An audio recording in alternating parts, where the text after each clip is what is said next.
A person attacked my wife, and I discovered that it was the man she was having an affair with. I retaliated by destroying both of their lives. Upon arriving at my home, I noticed that the front door was slightly open. My heart raced as I approached and pushed it open, only to find my house in complete chaos. Furniture was overturned, glass was shattered, and blood stained the walls. I panicked and searched for my wife, calling out her name with no response. I began to fear the worst. As I caught sight of her lying still on the ground, my heart plummeted. My wife was unresponsive, and there was a trickle of blood seeping from her head. I dialed 911 without hesitation and hurried to her side. I was frightened and disoriented as I waited for the ambulance to arrive. My heart pounded furiously, and I experienced palpitations. My palms were clammy and my breathing felt shallow. Though these sensations were typical for me, my chest felt constricted. This was a new experience for me. I wasn't accustomed to feeling this way. There were 3 potential explanations for my sudden physical symptoms. It could have been the result of an incredibly taxing day. Alternatively, I may have been consumed by fear. I attempted to regulate my breathing, but it proved difficult due to the lack of air in my lungs. My respiration became sporadic and uneven, akin to that of a recovering addict who... I couldn't believe this was happening. After all these years, why now? It took me several moments to finally regain my composure and concentrate. As soon as I regained my bearings, I recognized that this was not supposed to be happening. This sensation was not normal. "Hello? Is anyone there?" I called out hesitantly. It might have been too soon to make a loud noise, but I needed to determine if someone else was present. No one responded. "Hello? Is anybody there?" I waited calmly for a reply once more, but none came. I believed I heard footsteps, but I couldn't detect any additional sounds, regardless of how intently I listened. The paramedics arrived and immediately assumed control, whisking my wife away to the hospital.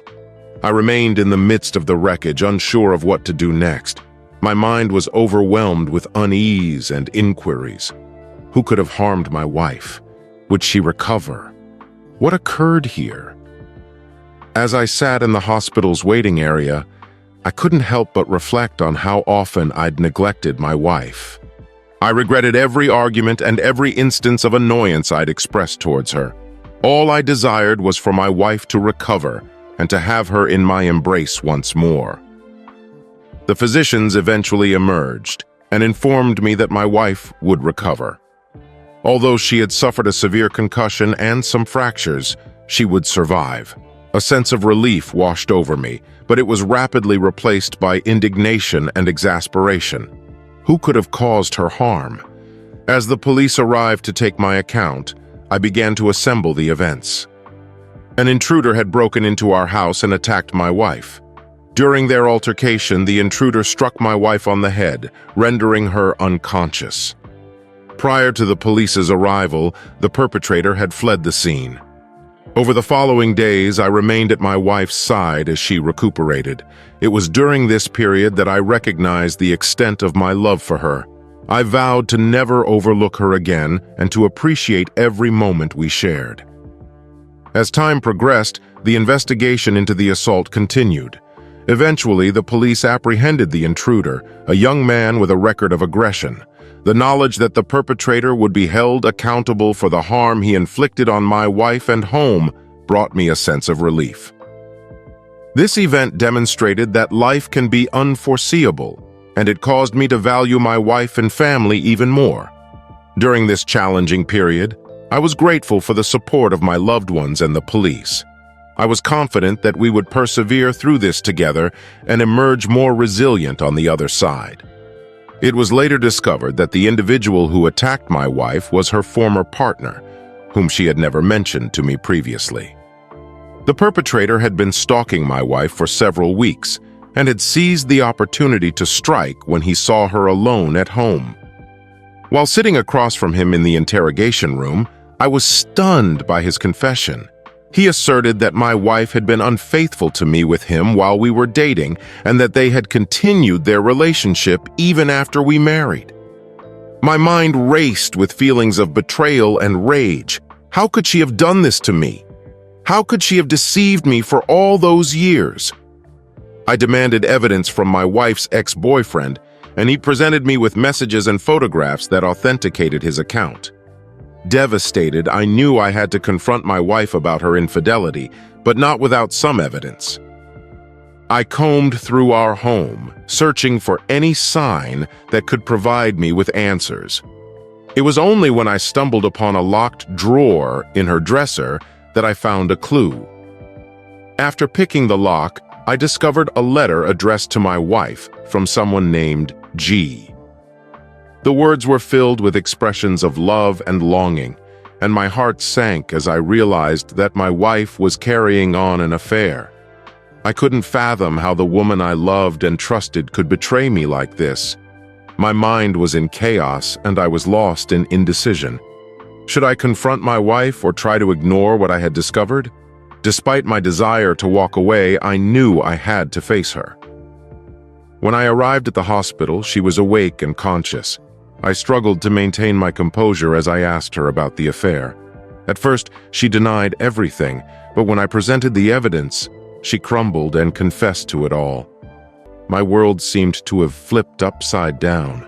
The woman I had loved and confided in had been deceiving me all along. I couldn't bear to remain with her any longer and eventually filed for divorce while assuming custody of our children. It wasn't an effortless task to begin anew, but I knew it was the appropriate decision for myself and my kids. I had to work on trusting others once more, but it was a lengthy and challenging journey. Eventually, I acknowledged that I deserved someone better than an individual who could breach my trust so effortlessly. The marks from my prior marriage still lingered. A memory of the pain and treachery that I had suffered through came flooding back. However, before that, I sought vengeance against the person responsible for it. The individual had violated the woman I loved, and I was determined to make them pay. I bided my time for his release before I took action. It wasn't difficult to keep tabs on him, and as anticipated, I was waiting for him when he was released from prison. I had my plan in mind, and I trailed him back to his apartment and jumped him. Then he attempted to fight back, but I was armed with a baseball bat. I tried to beat him. I roughed him up a bit before eventually releasing him. When he began to yell at me, I warned him that if he ever hurt her again, I would never forgive him. He should have known better than to pursue another man's woman. As soon as he left, I felt my rage subside, and I decided to wait until tomorrow when he came home to beat him up again. I wished for him to comprehend the magnitude of the anguish he had inflicted on me and my ex-wife, if only for good measure. For several weeks, the situation persisted, and with each passing day, the discomfort became increasingly intense. My desire was for him to experience the same agony he had inflicted upon me, and I was unrelenting in my pursuit. On occasion, he attempted to defend himself, but his efforts were futile, only serving to further fuel his frustration. Over time, I became disoriented and lost sight of his actions or words, instead fixating on my mission to inflict the same level of anguish that I had endured.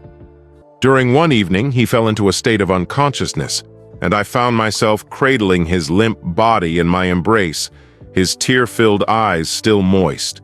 Assuming that he had internalized the message and my rage had been appeased, I remained heartbroken but resolute to move forward and safeguard myself from any additional harm. The process of divorce soon commenced, and it became evident that my spouse was not going to be cooperative. Despite her betrayal and the anguish she had inflicted upon me, I enlisted the services of a competent attorney and braced myself for a protracted and arduous struggle. The legal proceedings stretched on for months, with my wife tenaciously contesting every penny she could obtain. She resorted to portraying herself as the victim, casting me as a merciless fiend who was seeking to deprive her of everything she possessed. Anyone who was familiar with our situation could easily discern the truth. She was the one who had committed adultery and instigated the disintegration of our family. I was compelled to endure innumerable conferences and discussions, during which my wife's legal representatives endeavored to distort the facts and vilify me. It was a wearisome experience, and I frequently pondered whether it was worth enduring the strain and inconvenience. I was aware that I could not permit my wife to exploit me, particularly following her transgressions. I had to defend my rightful entitlements and ensure our well-being. Eventually, after what seemed like an interminable period, the divorce was resolved. My wife was not granted everything she had aspired to, and the verdict dictated that she would receive only a solitary payment. Since she had forfeited custody of our children, the divorce was ultimately concluded, and I was granted custody of our offspring. My former spouse was solely permitted to have supervised visitation with our children, and she was obligated to provide child support. Despite the agony and adversity of the divorce, I experienced a sensation of solace and resolution. I was, at last, liberated from the burden of a deceitful partner and prepared to progress with my existence. My ex-wife became progressively anxious, frequently contacting me in the dead of night, imploring me for financial assistance and asserting that she required it for medical care. I was cognizant that she was merely utilizing our children as a pretext to obtain my hard-earned finances. Initially, I attempted to persuade her to accept my offer of covering the costs of her medical treatment, but she incessantly demanded additional funds, and it became apparent that she was endeavoring to drain me of my resources. As a result, I resolved to take a firm stance. I informed her that I would only remunerate the necessary expenses and that I would not allocate any additional funds. Naturally, she was displeased with my decision and began issuing threats, declaring that she would take legal action against me and demand alimony. Nonetheless, I maintained my position. I was aware that I had an exceptional attorney, and I was confident that I would emerge victorious. Despite the finalization of our divorce, she endeavored to approach me for financial assistance. She would arrive at my workplace or contact me via phone requesting a loan. However, I refused to capitulate. Observing her struggle was arduous. I was aware that she was grappling to make both ends meet, but I was equally cognizant that it was a consequence of her actions. She had betrayed my trust and was accountable for her predicament. Ultimately, I was content that I remained steadfast. I had succeeded in safeguarding my finances. It was a challenging endeavor, but it was a decision I did not regret. I had almost forgotten about the whole ordeal until the day that she broke into my home and attempted to pilfer some of my possessions. Without compunction, she assaulted me, and I barely managed to defend myself. I promptly contacted the police once I was able to, and they arrived and apprehended her. Despite her rage, she was powerless to harm me. Eventually, the police arrived, and she was arrested and brought to court. I initiated legal action immediately, and she was incarcerated on numerous charges. At present, I feel even more gratified. The two individuals who had incited my anger had their lives destroyed, and I was content. Reflecting on it now, I can discern how much more resilient and sagacious I have become as a result of the experience. It was not a facile ordeal. I take pride in the way I conducted myself and safeguarded my loved ones in the midst of challenging circumstances.